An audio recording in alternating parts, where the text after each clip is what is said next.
मैंने बताया कि ध्यान से दिखाई देता है। एक उदाहरण से अक्सर मैं समझाता हूं। एक कोई व्यक्ति है जो पेड़ के नीचे लेटा है, सेब का पेड़ है, कुछ भी पेड़ मान लीजिए, आम का है, उसके नीचे लेटा है और धम से एक फल नीचे गिर जाता है। अब फल नीचे गिरता है तो देख करके कहता, अरे ये फल नीचे क्यों गिरा, ऊपर क्यों नहीं चला गया? और जिससे भी पूछता, अरे ये फल नीचे क्यों गिरा, ऊपर क्यों नहीं चला गया, तो सभी कहते रहे, पागल है, नीचे ही नहीं गिरेगा, ऊपर कैसे जाएगा? अच्छा, जो ये पूछ रहा है कि फल नीचे गिरा, ऊपर क्यों नहीं गया, क्या पहली बार गिरा देखा था क्या जिंदगी में? देखा था नहीं, से पहले देखा था, लेकिन अब जब देखा तो ध्यान से देखा था। अब ज्ञान चक्षु खुला हुआ था। अब ये वैज्ञानिक बनता है जो खोज करता है कि धरती में गुरुत्वाकर्षण बल है जो इसे खींचता है अपनी तरफ।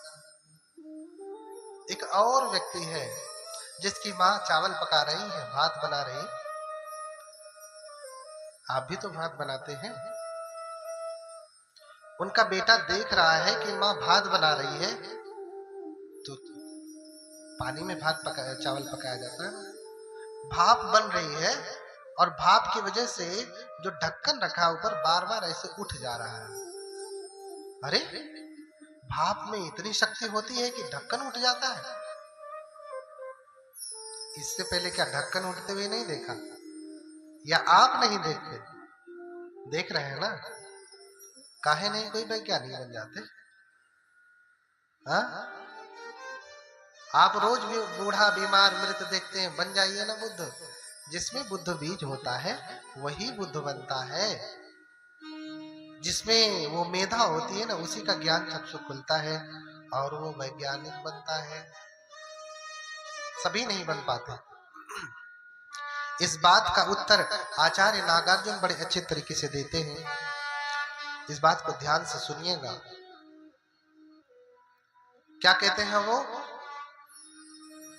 ऊड़ा पक्षम यथैव हि करतल संस्थम न विद्यते पुंभि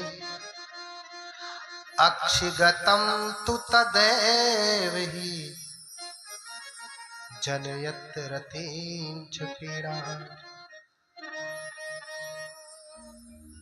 करतल सदिशो बालो, मूर्ख, करतल सदिशो बालो न वेत्ति संसार दुखतापक्षम अक्षि सदिशस्तु विद्वान् तीनों द्वैजति गाढ़। अच्छा, स्वेटर बुनती है ना माताएं? स्वेटर बुना है किसी लोगों ने? स्वेटर टोपी बहुत कुछ बुनते हैं ना। तो ऊन तो देखा होगा, इतना बड़ा ऊन तोड़ करके दे दिया जाए तो बहुत भारी होता है। छोटा सा ऊन नहीं, बहुत, उसका वजन भी आप अपने हाथ से नहीं बता सकते। शायद मशीन के लिए भी बताना, सामान्य मशीन के लिए बताना भी कठिन। वही छोटा सा ऊन का टुकड़ा अगर हथेली पे रख दिया जाए तो हथेली पे कुछ पता चलेगा? कोई पीड़ा, कोई सेंसेशन, कोई संवेदना होगी? कुछ असर करेगा? ध्यान से सुनिएगा, आपके प्रश्न का उत्तर है। कुछ असर करेगा? नहीं। इतना बड़ा तो छोड़ दीजिए, पूरा एक हाथ का अगर हाथ पे रख दीजिए तो असर करेगा? कोई पीड़ा, कोई संवेदना होगी? नहीं। अरे हाँ, इतना बड़ा तो छोड़ दीजिए, पूरा एक लच्छी जो होता है ना 100-200 ग्राम का, वही रख दीजिए तो भी असर पड़ेगा? अच्छा, हाथ छोड़ दीजिए, शरीर में कहीं पे भी रख दीजिए, कुछ असर होगा? ज्यादा कुछ पीड़ा शरीर में कहीं और रखने में थोड़ा सा लगेगा कि हाँ थोड़ा सा कुछ रखा है शरीर, बस इतना ही।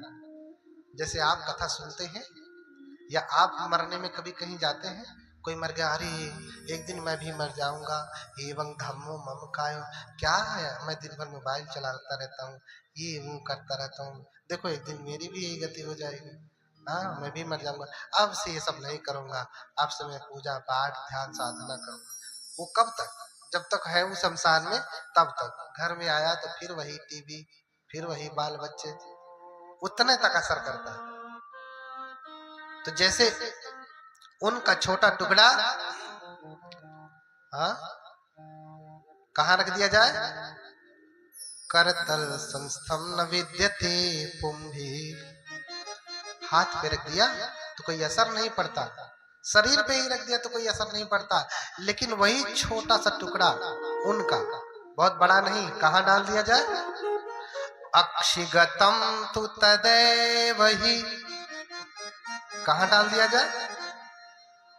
आंख में पड़ जाए, आंख में रख दिया जाए तब जनयत रतींच पीड़ांच, भयंकर पीड़ा होने लगती है, रोने लगेंगे, चिल्लाने लगेंगे, अरे देखो मेरी आंखों में कुछ पड़ा है क्या?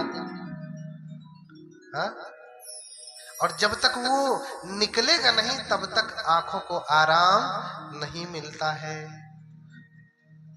तो करसल सदिशो बालो नवेति संसार दुख था पक्षवन। आचार्य नागार्जुन कह रहे हैं ये संसार के समस्त प्राणी इस हथेली के समान है, ये रोज बीमार देखेंगे, रोज बूढ़ा देखेंगे, रोज मृत देखेंगे, लेकिन हथेली के जैसे हैं, इनके ऊपर असर होने वाला नहीं है। लेकिन अक्षि सदृशस्तु बोधिसत्व तीनों द्वैजते गाढ़। बोधिसत्व कैसे हैं? आंख के समान है, जरा सा दुख देखते हैं तो व्याकुल हो जाते हैं, अरे संसार दुख पा रहा है, और जब तक उस दुख को दूर नहीं करते, दुख को निकाल नहीं फेंकते, तब तक उनको पीड़ा होती रहती है आंख की तरह से। समझ रहे हैं ना?